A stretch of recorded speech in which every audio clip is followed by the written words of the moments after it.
স্বাগতম নিউজ বাংলার আজকের বিশেষ সংবাদ বুলেটিনে। আমি বাপ্পি আছি আপনাদের সাথে। আজ আমরা আলোচনা করব মধ্যপ্রাচ্যের উত্তপ্ত পরিস্থিতি, দেশে গুমের বিচার নিয়ে গুরুত্বপূর্ণ আইনি পদক্ষেপ এবং ক্রীড়াঙ্গনে নাটকীয় কিছু পরিবর্তন নিয়ে। শুরুতেই দেখে নেব সংবাদ শিরোনাম। ইরানের রেলওয়ে সেতুতে ইসরায়েলি হামলা, শিশুসহ 18 জনের মৃত্যু। দেশের জন্য জীবন দিতে প্রস্তুত ইরানের প্রেসিডেন্ট। গুমের বিচারের পথ খুলল সংসদে ট্রাইব্যুনাল আইনের সংশোধনী পাস। সবজির বাজারে ঊর্ধ্বগতি, সপ্তাহে বেড়েছে 10 থেকে 30 টাকা। বিসিবির অ্যাডহক কমিটির সভাপতি তামিম ইকবাল, 48 ঘন্টার মধ্যে ভেঙে যেতে পারে বোর্ড। আইপিএলে ভুবনেশ্বর কুমারের 200 উইকেটের মাইলফলক। আন্তর্জাতিক ইরান ইসরায়েলের সংঘাত। আন্তর্জাতিক খবরে শুরুতেই থাকছে মধ্যপ্রাচ্য, ইরান এবং ইসরায়েলের সংঘাত, এবং এখন ইরান ইসরায়েলের সংঘাত চরমে। ইরানের রেলওয়ে সেতুতে ইসরায়েলি হামলা, 2 জন নিহত হয়েছেন। পরিস্থিতি আরও ভয়াবহ হয়েছে আবাসিক এলাকায় মার্কিন ইসরায়েলি হামলায়, যেখানে শিশুসহ 18 জন প্রাণ হারিয়েছেন। এদিকে ইরানের প্রেসিডেন্ট ঘোষণা করেছেন দেশের সার্বভৌমত্ব রক্ষায় তারা জীবন দিতে প্রস্তুত। গোয়েন্দা তথ্য উঠে এসেছে হরমুজ প্রণালী নিয়ন্ত্রণের ক্ষেত্রে 3টি বিশেষ কারণে ইরান কৌশলগতভাবে অনেক এগিয়ে। ইরান দাবি করছে যুক্তরাষ্ট্র ক্রু উদ্ধারের নাম করে মূলত সমৃদ্ধ ইউরেনিয়াম চুরি করতে এসেছিল। অন্যদিকে ইসরায়েলের আকাশ প্রতিরক্ষা ব্যবস্থা কি ইরানের ক্ষেপণাস্ত্রের সামনে ভেঙে পড়েছে? এ নিয়ে চলছে চুলচেরা বিশ্লেষণ। এবার নজর দেব দেশের খবরের দিকে, জাতীয় ও রাজনৈতিক। গুমের শিকার পরিবারগুলো দীর্ঘ প্রতীক্ষার অবসান হতে যাচ্ছে। সংসদে আন্তর্জাতিক অপরাধ ট্রাইব্যুনাল আইনের সংশোধনী পাশ হয়েছে, যার ফলে গুমের বিচার এখন এই ট্রাইব্যুনালের মাধ্যমেই সম্ভব হবে।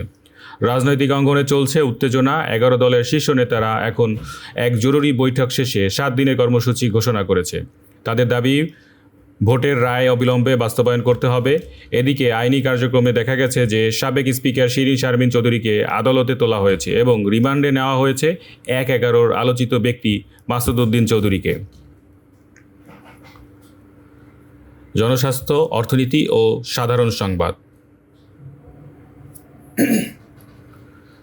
জনস্বাস্থ্য, অর্থনীতি ও সাধারণ সংবাদ। সাধারণ মানুষের জীবনযাত্রায় অস্বস্তি বাড়ছে, বাজারের ঊর্ধ্বগতি, সপ্তাহে সবজির দাম কেজিতে 10 থেকে 30 টাকা পর্যন্ত বেড়েছে।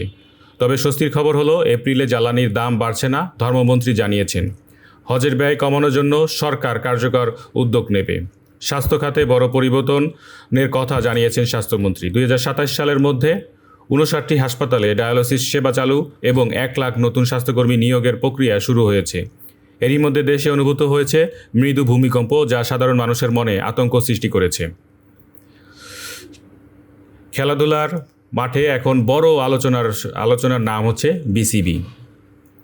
বিসিবির অ্যাডহক কমিটির দায়িত্ব নিয়েছেন তামিম ইকবাল। তবে গুঞ্জন শোনা যাচ্ছে আগামী 48 ঘন্টার মধ্যে বর্তমান বিসিবি ভেঙে যেতে পারে। ক্রিকেটে আধুনিকায়নের অংশ হিসেবে প্রথমবার স্পিন অনুশীলনের মেশিন ব্যবহার শুরু করতে যাচ্ছে বোর্ড। আন্তর্জাতিক অঙ্গনে ইতিহাস গড়তে যাচ্ছে বাংলাদেশ।